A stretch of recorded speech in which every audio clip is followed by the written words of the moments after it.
Today I decided to go over my calisthenics journey once again, because in the previous video where I watched a couple of my old videos from my channel here on YouTube, I had a lot of fun and I cringed a lot also. We finally arrived. Front levers, am I right? Front levers, yeah. No! Check it out if you haven't watched it. I decided to check out my biggest fails, injuries, mistakes basically I did throughout my calisthenics journey, so you can learn from them and not repeat them, because you know, bicep tendons are not invincible, so be careful when you are doing planches and straight arm moves. So the biggest mistake was my whole journey. Yes. My whole calisthenics journey is the ultimate fuck up I made. Maybe you don't know, there are apparently still people that came to my channel, for example in the previous video, and saw my videos for the first time. Interesting. But anyways, I'm Stupidest and I did calisthenics for 6 years. Well, if you'll cut out all the time when I was injured and I wasn't working out, let's say, it's more like 4.5, 5 years maybe. And I got 3 seconds of quite slow full front lever negative. I'm 6'2" by the way. Sure, that makes the things a lot difficult. Maybe even the leverages are a little bit worse that I have, for example, longer legs, but whatever, we'll get to that. At my prime, I was 85 kgs, straight up planche. I didn't really train planche, so no planche. I was quite good in handstands, handstand push-ups, then I got even 90-degree push-up. It was a little bit like going into elbow lever, elbow lever, you know, helping yourself with the elbows, touching your abs. I tried also one arm handstand, back lever of course, no one arm back lever sadly, that was still too difficult. Maybe again leverage is better. When it comes to freestyle, I got swing 360, mixed grip or X grip 360 once. I never really understood how I should have used my legs to really spin. I was spinning like a total idiot, man. I don't know how to spin still. So no freestyle. Let's say no freestyle. Why I haven't really achieved anything throughout those 6 years, and I worked out at least like 3-4 times a week. Maybe less is more. But the biggest problem was the lacking mass. I don't know why I started calisthenics, like because of who I started calisthenics, if it was Hannibal for King or Chris Heria. Shortly after my start, I anyway started watching Chris Heria, so I did basics. I was interested into high pull-ups and all of this, basically basics, yeah. Then I created an Instagram account, I guess, or I went to YouTube and I don't know, somehow I got into skills, watching skills, I mean. And that's when my journey went really south, because skills, that's really cool, and how they do it, I wanna do it too. And basics went...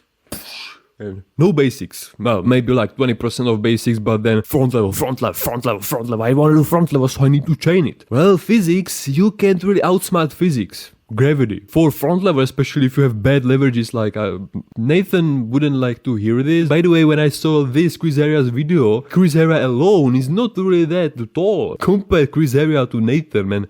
But I'm not saying that short guys' work is worthless. I started focusing only on skills, no muscle mass, no strength. And so that's why I was stuck at one leg front lever for a few years, at least like 2 years, 3 years maybe. Yeah, I don't remember it that much. And then when I finally like understood that you need some mass, especially in my case, man, I'm 6'2". My legs are double the size of my upper body. So I again switched my focus on building more muscle, but you know, the aesthetics are still better, they are enjoyable to do. So I progressed a little bit to the correct one leg front lever, when you have basically one leg in advanced leg position and the other one completely straight. Then again plateaued, and then I somehow got into the full front lever, and 3 seconds, yeah. So that was the first and the biggest mistake I did in my calisthenics journey. So I know it's difficult to really not get yourself into statics when that's all you see on Instagram, on YouTube. Christoph, I believe, doesn't show him doing push-up. He's doing planche push-ups, so so it's difficult to really avoid yourself getting into this very much too early. Actually, all of these mistakes are like a combination of, for example, skipping progressions, no warm-up, being just stupid, I don't know. Anyways, the second mistake is about my injury. My biggest injury I've ever had. An injury that got me out of calisthenics, out of working out for at least like 5 months, if I remember it correctly. By what I just told you, 6 years for full 3 seconds of full front lever negative, full front lever. You can guess, after a year, I wasn't really strong enough to do half faster. Maybe you are now face palming right now, but after first year of the, maybe if I would be 160 and 40 kgs heavy, then maybe it would be no, it wouldn't be a great idea. I did Hefesto. I started trying Hefesto for some reason. I have one video, and then the day when I injured myself, I don't have a video from it. Even though I did it with 15 kgs band at my legs, which provided quite a lot of support, you know, it wasn't still enough. And the second time I did it outdoors in winter, and I also did it in the middle of workouts. And then after the injury happened, I still worked out for another hour. I was still lucky, and we will get to that. That workout crippled me a lot for a long time, and the effects of it are still persisting, I believe. While I was doing maybe a second rep, maybe even the first rep in the middle of workout, I was slowly going down controlled in the middle of the range of motion like this. I heard maybe a crack, snap, or I heard a sound. Let's leave it at that. And then also something bad happening in bicep. You know, I dropped down immediately.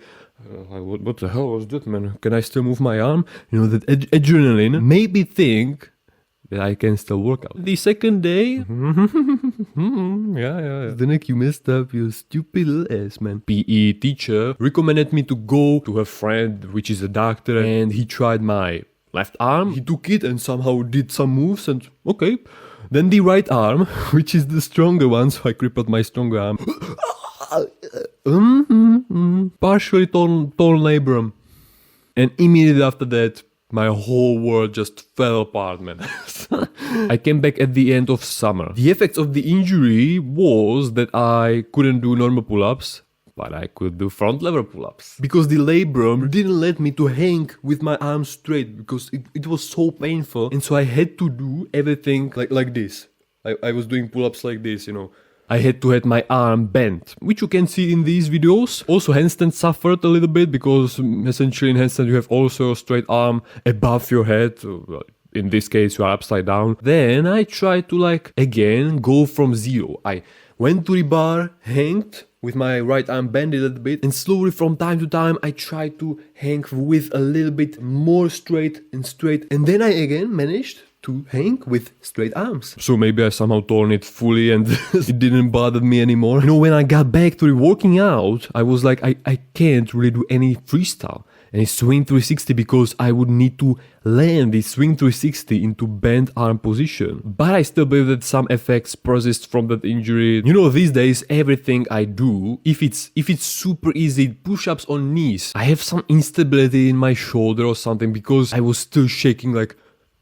But as it said, everything bad is good for something. And you know, this was the point where I understood that I'm not invincible. That I cannot mess with this kind of stuff, you know, Hefesto. In Hefesto, you are lifting your whole body weight. Let's say with only two small muscles. Biceps. The bicep is in really bad position. That's when I'm always confused when somebody cannot do even a full front lever for a few seconds. I know that Hefesto and full front lever, but and they are trying to do Hefesto. Maybe stirrup planche would be like a better, not really a requirement, I don't know. Third, maybe this mistake should have been on the second place, but anyways, diet. I know that people will comment, oh, I eat only bread every day and I still build 20 kilos of muscles.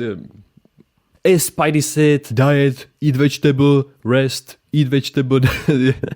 So diet, especially if you are ectomorph or any body type, let's say, you need a good diet. So stop eating KFC. You need protein, well balanced diet, let's say, caloric surplus and everything. I, for example, had enough of protein, but I don't really remember me, for example, at high school, because that's when I started working out, 2017, being in caloric surplus. Another fourth mistake, which will be fail, injury I had, again skip progressions, and I didn't really master the muscle up 360. I tried to do this combo of dragon 360 to swing 360 to muscle up 360. From what I remember, before I went to try this combo, I didn't land the muscle up 360 even once. Good idea to try combo when you pre-exhaust yourself with 2 360s and then try something you haven't even landed before. I was so stupid. You know, in this video, it doesn't look like something horrible would happen. I didn't fall back on my arms, for example, you know, when you, for example, slide on ice. But I put all my body weight on my left or maybe left arm, let's say. It doesn't really matter. Like this. You know, I was falling, boom. And I had fixated my forearm, I don't know what's the word for it, cast on my forearm. It wasn't really broken, it was the less serious injury. Oh, I forgot.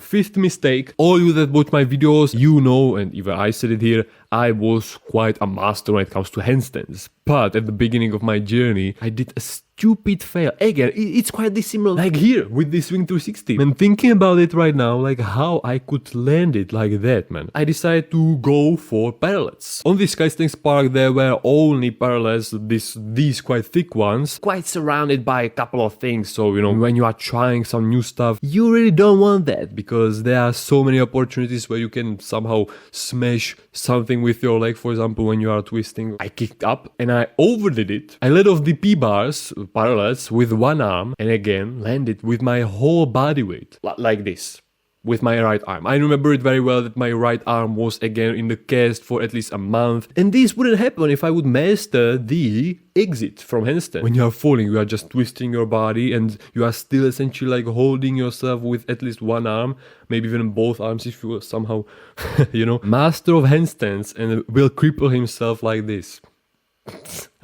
After some time, after a few months, I didn't go for these parallels. I went on these higher bench seats, which had those, again, parallels, let's say, and I could do it on them. Funny is that when I went there on this Calisthenics park after like 4 years, I still wasn't really sure when I again tried to do it on these parallels. My journey, like, remembering it right now, such a fail, man. Maybe I would add to this list not training legs. In my case, I noticed that I need to train my legs because my lower back, or train lower back, you know, some back extensions or something like that, because that could be also a limiting factor in my front lever planche journeys. And when you have lower back strength of a guy on a wheelchair, for example, like, yeah, one day I bent over and when I was going back up, straightening my body, I stopped in the middle and I had the Hauser. I'm a young guy in body of 80 years old guy, basically. So, but you know what? I enjoyed it anyways. Like, I love working out. I love calisthenics. So I believe that in the near future, maybe in another decade, I will get back into it and finally learn fully, like properly, the full front leap for 5 seconds at least. It's just that if I would get back right now into working out, I would do essentially the same mistake like I did before. And only fool would do the same mistake twice, not having the diet. Listen to your body. If something hurts, don't do it. Recover and then try it with better form, let's say, for example. The invincibility era will stop one day. If you like this video, you can also check out this one, which YouTube thinks you will like also. So I will see you there. Yeah. Thank you for watching once more and bye.